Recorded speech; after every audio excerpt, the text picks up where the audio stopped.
Hello and welcome to the first edition of the Archery Show in 2023. I'm Karen Bashir and I'm delighted to be taking you through this season, and joining me in the commentary box and for the archery live shows is Olympian Chef Vandenberg. Chef, before we hear from you, we are here in Antalya for the very first stage, and what excitement there is to come.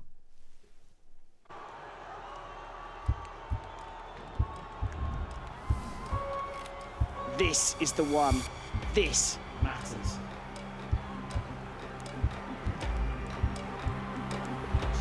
So you can feel the pressure, hit or miss. It all comes down to this.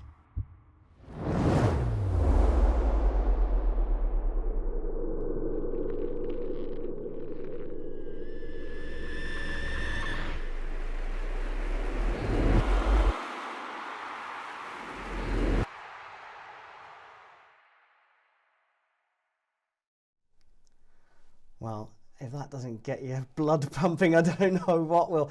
Antalya, it's been an almost permanent fixture on the circuit since its inception in 2006.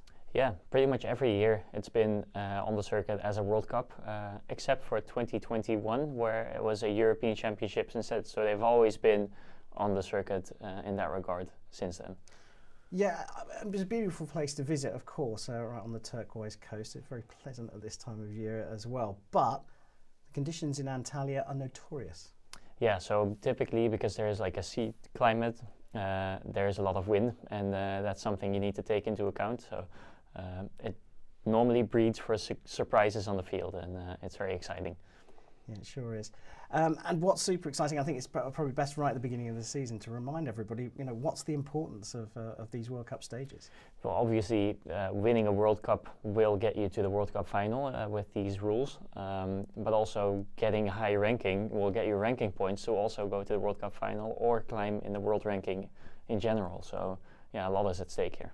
Yeah, so those three things are clearly very important. Winning takes you to the final in Mexico in September later on this year. Getting into that top four or even into the top 8 gets you valuable ranking points for the Hyundai Archery World Cup rankings, of which some athletes then make it through to the final. And then, of course, the San Leader World Archery Rankings, very, very critical this year, because next year there's a small competition that people are interested in. Yeah, I think some of the people that are at the field will want to go to the Olympics, which is, I think, the competition you were referring to. Yeah, the Paris Olympics, the qualification process pretty much starts now. So that'll be something that people have in the back of their mind. Yeah, and of course that crucially is important to the recurve archers in particular, although compound has been applied for as a discipline at the Olympic Games in the future. So we've got 390 athletes there or thereabouts competing from around 52 countries around the world, but certainly a very high quality field. So let's get tucked right into it. We start with the compound competition, and looking ahead to Compound Saturday tomorrow. We'll start with the women's competition. Really, what I want you to do is to sort of analyse what we've got coming up in our final fours, and it's not a bad place to start. The semi-final number 1 is going to see Jyoti Surekavenim from India take on Ella Gibson from Great Britain. The second semi-final is Sara Lopez from Colombia up against Elisa Rona from Italy. There are 2 names in there that last season were the standout athletes in this field. Yeah, so Ella and Sarah obviously last season have showed why they are on top of the world and on top of the world ranking. But looking at the results in the winter, looking at Elisa Rona winning the World Cup final indoors, but also looking at Jyoti Venom equaling the world record earlier this week, I think we have 4 archers in prime form right now. And this is the thing, I mean, let's just talk about Venom for a second and focus on that. She matched the world record. I mean, that is some feat on a completely windless field. But here in Antalya, that's not ever really the case, is it? Well, from what I understand, during the qualification round for the compounds at least, it was as close to wind still as you'll ever have it on a qualification field. So that's also part of the reason that I think more than half of the archers shot 700 plus scores in the men's division or something. Jyoti herself has carried this form through, but is facing Ella Gibson in the semi-finals. Yeah. That's a big ask given the performance we've seen from Ella last season, winning 3 stages, and also pre-season, or the warm-up competitions, if you like. Yeah, so Ella has won Le Chal, if I am not mistaken, so the European Grand Prix. So she has shown that she got through the winter well and is still in good shape. But then again, equaling a world record is not a small feat either. So I think that will be a bit of a clash of titans, if you will. Yeah, huge one. I've got to ask you, who do you fancy for the win here? As much as I would like to see, the same names come on top, I think Jyoti Venom has what it takes to take the medal here, the gold medal. Very good. We've got the men's competition as well coming up, and the brackets there. As a Malaysian who's had a great pre-season in Mazuki, going up against Joseph Bosanski. Also another person who's had a great season, the Slovakian, or the pre-season building up to this. And in the other semi-final, it's Mike Schlosser versus Sawyer Sullivan, Netherlands versus the USA. Let's look at that first semi-final. Yeah. These two have come into this first World Cup on fantastic form. Yeah, both of them had a great continental pre-season, let's put it that way. Some very high scores have been shot by both of them, but what stands out to me is the Malaysian, if I'm not mistaken, shot back-to-back 150s to get to the finals. Yeah. So that's, it shows grit, and it shows that he knows how to shoot a final round. So that's very impressive to me. The other semi-final, also potentially fraught with danger for one man in particular, your former teammate, Mr. Perfect. Yeah, it's obviously I have a very tainted view in this, but I've seen a couple maybe stray arrows from Mike in the leading up to these Final Fours, but you cannot say too much about it because he, made the Final Fours again, and he's such a solid fixture on the finals field that. I think it's going to be experience versus not as experienced in this case. Yeah, and some big names have fallen by the wayside, but I suppose the big thing here is that we should make a mention to Matthias Fullerton, who had a great round.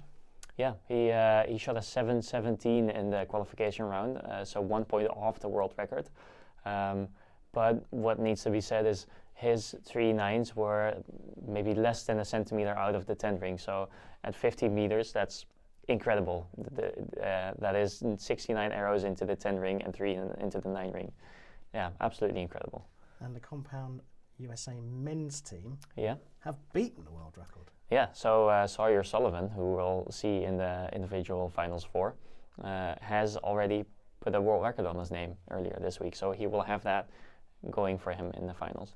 Okay, so last question on the compound men. Out of those 4, who's going to take the title here in Antalya? I will have to go for Sawyer Sullivan.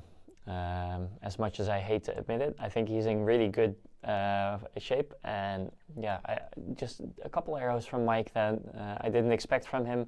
I think he's feeling the pressure of proving that experience is worth more than getting onto the field fresh. So I'm going to go for the American in this one.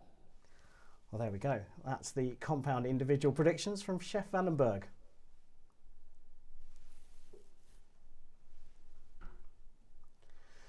So, an archery competition begins way before we start our live coverage on Compound Saturday and Recurve Sunday traditionally. And here in Antalya, we started on Tuesday. Chef, just first off, tell us about this ranking round. How does it work? What's it all about? So a qualification round consists of 72 arrows at 70 meters for recurve archers or at 50 meters for compound archers.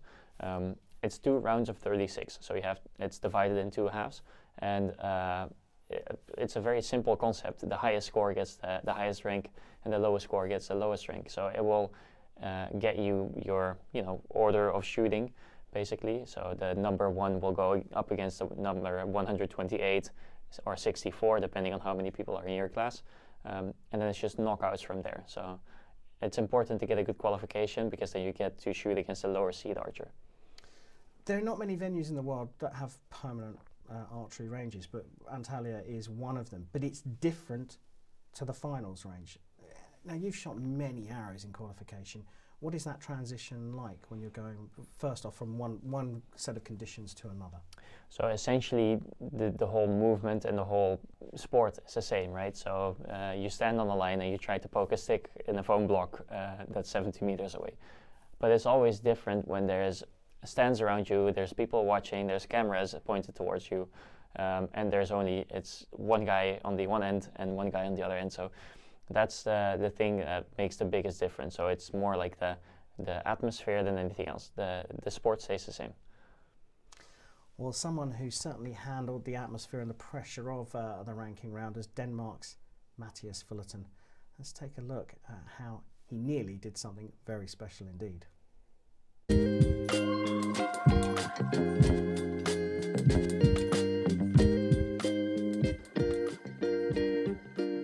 That was amazing, such a great feeling coming into the season, so strong. I felt like I shot great today. I just did everything I could to put them in the middle and had a few misses, but overall it's great.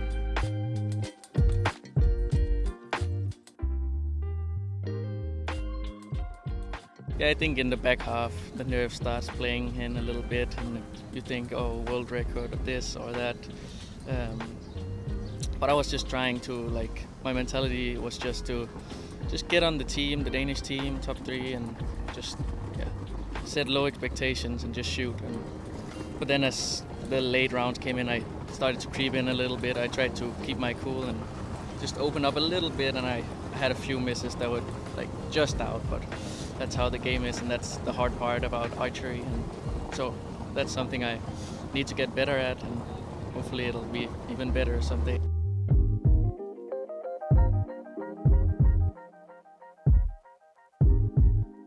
That feels great.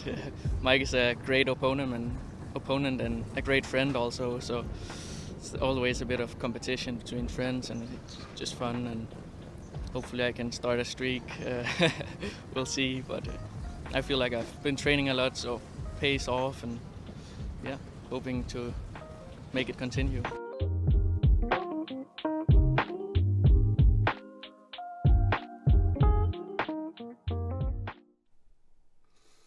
Very special. Just 19 years old and the world number 6 already. Just a quick word on that. I mean, he's very, very young, but we were talking earlier on and you said that's just incredible whatever age you are. Yeah, no matter how old you are, the 7.17 that he shot and the way that he shot it in is impressive. So the fact that he is only 19 years old makes it even more impressive. Yeah, much more to come from Mathias Fullerton. Yeah. So that wraps up the compound for Antalya.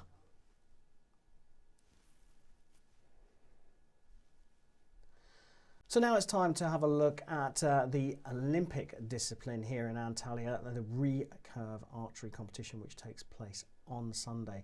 Our final 4s are all ready and lined up. We'll start with the women's chef, as we normally do. Penny Healy of Great Britain had a win last year, but she's going up against a tough opponent in China's Anki Zhan, so Great Britain versus China in the first semi-final.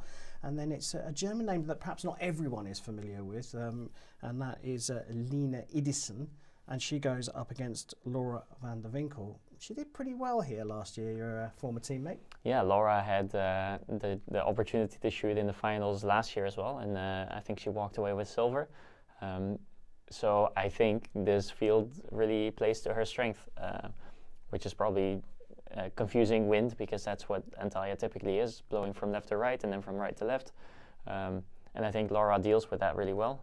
I think she wants to get into the gold medal again and maybe improve on her result from last year, but we'll see if she manages to do that. Penny Healy, been a fixture, burst through really last year. The British team trained together in Lilleshall, where there was this warm-up competition just a week ago. Yeah. But she goes up against a Chinese athlete who appeared on the podium 3 times last season in Anki Zhan. I think that's a really tough one to call. It is, yeah, it is, because Penny has been on the up.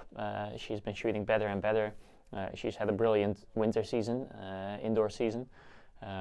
I think she won the World Indoor World Cup, right? And then She shot really well at Kings of Archery. So there's this whole streak of wins that she has. But then you're shooting against somebody who has a lot of experience on the World Cup field and has shot a lot of finals and won a lot of finals. So it's difficult to say here. It's a tough call, but it's a tough call from the 4. And of course, I've got to ask you, who are you going to call for here in Antalya? I'd like to see Laura win. Of course. Yeah, but... that's the heart thinking. What about the head? Exactly. I think probably Penny. Penny has been shooting so well, and I was really, really impressed with her performance in Lilleshall. So I think I have to give this one to Penny. There you go. Okay, so the men we have to look at as well, of course. And again, it's another interesting lineup. We're going to get into some names that aren't in this final 4 a little bit later. Let's focus on who he is. Jean-Charles, JC, as you call him on the circuit, Valadon from France is taking on Ilfat Abdulin from Kazakhstan in the first semi-final. And then it's Dan Olaru from Moldova taking on a name I've not come across before. I've got to be honest with you, until we started looking at the results from Antalya, of course, and that's Dhiraj Bomadevera from India. Tell all. Yeah, so Dhiraj is, for me, also a new name. I haven't really seen him around, but he beat some names that I will not mention yet until you give me the green light. And he's been shooting really, really high scores, especially in the eliminations. Dan Olaru, runner-up at the European Championships 2018. Just like he shoots really well, always like somebody to take into account if you want to shoot finals against him. Then we have the Kazakhstan. Abdulin, famously part of the team that beat Korea in Shanghai a couple of years ago. And then we've got JC, who seemingly has found this whole new, energy reserve that he can delve out of. And it's season after season for him. Yeah, but he really seems to have found something, and I've heard him talk about his new philosophy of just trying to have fun and see if he can get further by just having fun. So yeah, I think he's found something there.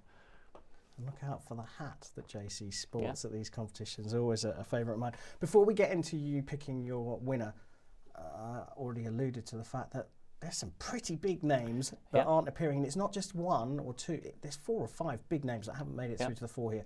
Bit of a surprise for us, right? Mm-hmm. Yeah, just take a look at Olympic champion, for instance, Mete Gazos. When is he going to win in Antalya? Yeah, I'm sure he'd love to win on his home ground. But also looking at Brady Ellison, arguably one of the best recurve archers ever to walk the planet. Marcus D'Almeida, number 1 ranked in the world. Yeah. So there's a couple names that... Alvarino, last year's winner. Yeah. Gone. Exactly. So there's a couple names that we kind of expected to be in the top 4, or maybe hope to see in the top 4, because it's just cool to see really high-level archers. But we're going to get a treat anyways. I think we have a really cool lineup for the last 4 now as well. Brutal though, absolutely brutal for those top athletes. They're going to have to come back in Shanghai in a month's time. Okay, so you've got 4 to pick from. Who is it going to be in the recurve men's competition? I am putting it on JC for this one. I think experience will prevail, and I like his philosophy of trying to have fun. It's something that I always aspire to do. So I hope that he has the right philosophy here. I feel you had a little bit of an at the beginning of that. I'm not sure you're as convinced with the recurve men as you are with the others. Yeah, it's a difficult category. It's all of these archers have very good final rounds in them. So yeah, it's difficult to call for me. So there we have it. Of course, Recurve Sunday coming to you in a couple of days' time, with live coverage beginning at 7 a.m. Central European time. And then those individual semi-finals and finals and medal matches are taking place at 11 o'clock Central European time on Sunday.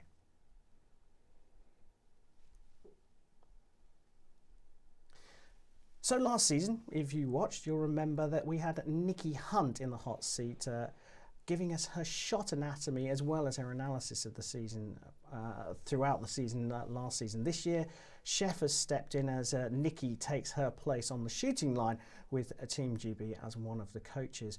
So Chef, we've asked you to dig delve a little deeper than we normally have the time to on the anatomy of each of many archers' shots. But we're going to start this first issue, this first edition of the archery show, with one of your teammates and something of a classic style with Laura van der Winkel. Yeah. So interesting to note for Laura is that she's left-handed. For the new viewers amongst us, left-handed means you hold your bow in your right hand and pull back with your left. But what I like about Laura's technique is that it's basically no hassles. It's just very straight lines. The wrist stays nice and relaxed. Her arm is nice and straight, not overstretched, but it's also not bent. She doesn't do any weird stuff with her hands, so everything is just logical in a way. And there's a lot of techniques that are very personal or like very strange almost. Look at Ojin Yek, for instance. He has a very personal technique, and it's not something that I would recommend young archers to look up to and try to mimic. But I would say to young archers, look at Laura, look at what she's doing, try to do that, because that works. And that's kind of what makes Laura's technique stand out to me. It's the textbook way of shooting, right? Yeah, yeah. It's just, obviously there's always small nuances that you could do differently or that maybe you could do better, but looking at her technique as a, big picture, I think that's just like, it's simple and it's effective. Great stuff. Look forward to hearing more shot analysis from Chef in the coming episodes.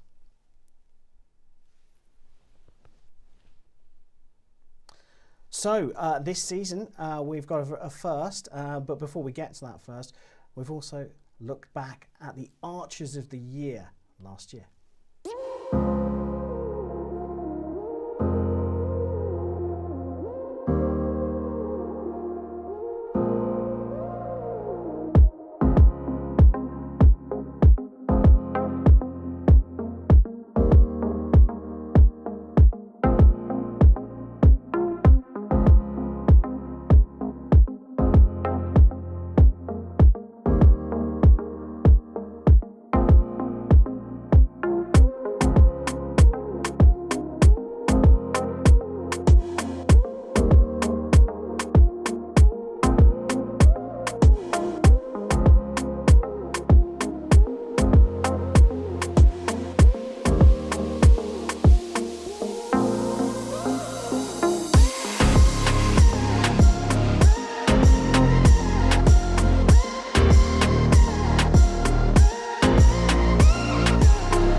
One there, the Archers of the Year. There's some big names in there that we're all familiar to seeing. But anything unusual, anything stand out for you there? But actually, not really. So we went through this before.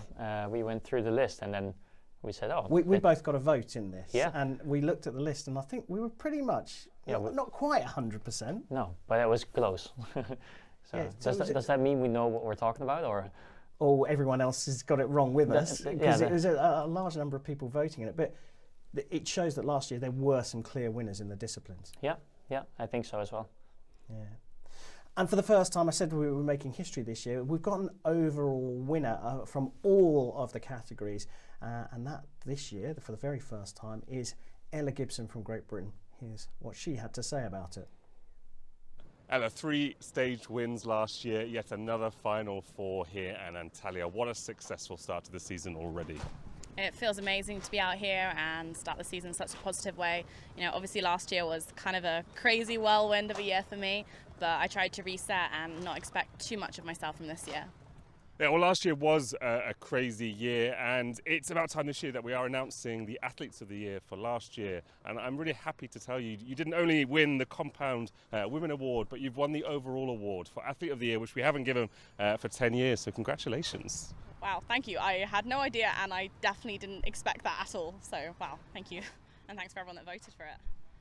Yeah, it's a huge achievement to be recognised among all of the archers that competed last year, all of the fantastic performances, but yours was really, really special. You were one match away from having a clean season, but for a breakout year, for a first major success, it must be something that you'll remember forever. Very special. Definitely, I'll always remember it. It was just an amazing year. Of course, yeah, winning the World Cup final would have been the cherry on top of the cake. But also, if I did that, where would I have left to go? You know, we always need goals, we need things we can push forward. So in a way, it was probably what was best for me. Well, congratulations again, and good luck on Saturday. Thank you so much. Well, she's talked about it being a season of unexpected results, obviously very welcomed results, but she's also, Chef, talked about how this is just the beginning, and she's just one of those athletes, very focused, very single-minded. Not everybody's cup of tea, you have to say, but that kind of comes with that dedication. It feels like there is a lot more to come from Ella Gibson. Yeah, it's almost like she's predicting her own future in a sense, where it's like an affirmation, right? So I want to win more, therefore this is just the beginning. And with Sara Lopez coming out last season and opening up about the mental health issues she'd had earlier on in the season, seemed to recover with the World Games in Birmingham, Alabama, and then winning in Tlaxcala at the end of the season. It's promising times for the next couple of years for the compound women. Yeah, and also just seeing who is coming up and seeing how many. There were a lot of 700 plus scores in the qualification this week, which shows that the level is just rising and rising. So super high. I think we're going to have some really nice matches in the coming years. I think so. We should also mention the runner-up in the overall series. I'm going to have to read this name because it's one that I'm not used to seeing many times.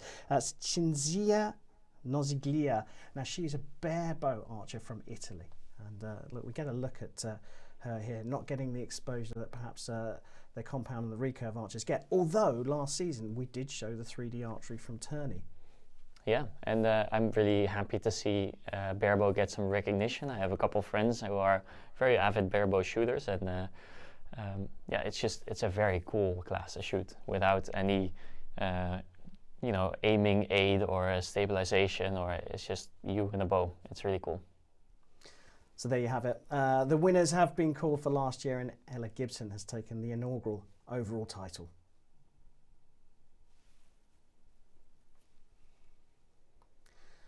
One team that's not here is one of the, perhaps arguably, the most successful archery team in the world, and that is Korea. And Chef, there's a good reason that they're not here. They've been having a selection event, and we've had news today of the team that will be appearing in Shanghai. Yeah, I think for the most part there's known names, especially on the recurve part, but there's also some names that we haven't seen before, and I'm excited to see those. Yeah, there are some names in there that I'm looking at. Well, there's a bit of a return, isn't there, from Oh Jin Hyek in the recurve men's team. Does this guy not know how to retire? I think he has set world records, and now he's trying to set the world record of retirements. I think that's probably what's going on. Yeah, I think you may well be right, but I mean, clearly still on fantastic form. Yeah. It's a tough team to get into, the Korean team. Yeah, he's one tough cookie. Yeah.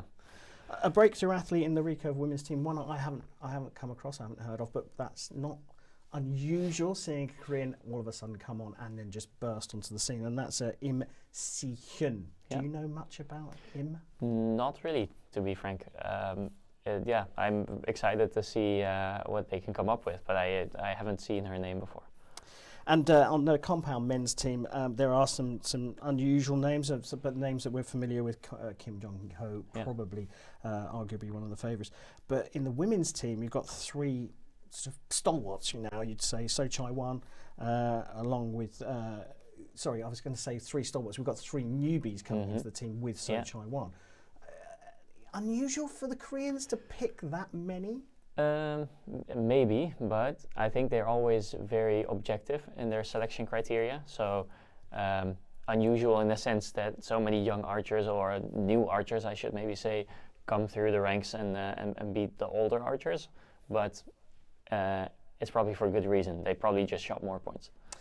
And I wonder, I hate to keep looking back to those times when none of us were competing on the circuit together. We were all competing. I wonder if that's got something to do with it. The lockdowns meant that there was just some serious work put into the process for a lot of Korean archers. I think so, yeah. I think the lack of travel made them just work even harder, and not having a jet lag, not spending time in airplanes. I think that will also give you the opportunity to shoot a bit more and to focus more on periodization than when you have to go from competition to competition. Yeah, and then they've got that thing now. Is that going to be something they've got to gain experience in having such a new team or such a large number of new team members? Okay, so we've talked about Korea not being here, but they will be in Shanghai. But now I know it's the worst part for you. I want to ask you about who you think is going to win overall this season in each of the disciplines. So let's go by order of what we're going to see. Compound women. I think compound women, I'm going to do the safe bet, and I'm going to go for Ella Gibson. She was too convincing last season to overlook her. So for me, that will be my bet. See, I don't want to challenge you, but Sara Lopez won the big one. She came good in the end. I know, and that's what makes it so difficult. And there is a lot more contenders at the horizon as well. But I think, I don't know. I find it difficult to gloss over the fact that Ella shot so well last season. Well, they're both here in the final four, so we're going to get a good look at them tomorrow on Compound Saturday. So compound women is Ella Gibson. Compound men. Yeah, maybe a slightly unpopular opinion here, but I'm going to go Kim Yong-ho for the reason that Rio Wild is now coaching the compound team. Of course, the American. In Korea, and he has a lot of experience on the highest level of shooting. And I suspect, or I would find it cool to see if he can bring them that little edge that they were missing to also dominate the compound in the same way that they did with the recurve, or do with the recurve. Interesting pick, and I like it, and I like the thinking behind it as well. So we'll move on to recurve. We'll start with the women. Who are you going to pick? This is a bit of a difficult one as well, because you have Ansan, you have Benny Healy, who is coming up as a promising archer, Casey, but then I'm thinking Casey Kaufhold, yeah. I'm thinking if a Korean archer is good enough to get on the team, then she or he is probably good enough to get in the top of the world stage as well. So I'm going for Im in this, the new Korean girl that's on the team. I haven't seen her shoot, so it's a bit of a guess. It's a gamble. It's a gamble. But again, based on some solid theory behind it, some solid thinking. So you heard it here first. Im Si-hyun, Chef Vandenberg's pick. So last but not least, of course, your favourite, the recurve men's discipline. Who are you picking for the one to watch out for this season? So I've been stalking a couple of my former competitors. We call it research. Researching. And what I've noticed is that Brady is really, really doing well again on his national circuit. Is he back? I think so. I think Brady's back. Looking at what his scores were here, and also in the final rounds, he lost in the quarter or 1/8, but he did shoot well. And I think giving his qualification round, and just that he's at a more comfortable spot now with a house that he's built in his new place, I think he's good to go another season. Brilliant. Well, thanks for those predictions, and thanks for joining me. Are you planning to come to the commentary box tomorrow and the day after? Yeah, if you allow me, I will. Of course, we'd love to have you there. And we'd also love to have you there for our live coverage, which begins tomorrow with Compound Saturday. The team medal matches are starting at 7 a.m. Central European time, and then we'll move on to the individual semi-finals and then the bronze and gold medal matches at 11 a.m. Central European time. And then we rinse and repeat on Sunday for Recurve Sunday coverage, starting for the first session at 7 a.m. Central European time, with the individuals coming up at 11 a.m. Central European time. We hope you've enjoyed the first issue of this year's archery show live, and we look forward to you joining us for the commentary from tomorrow.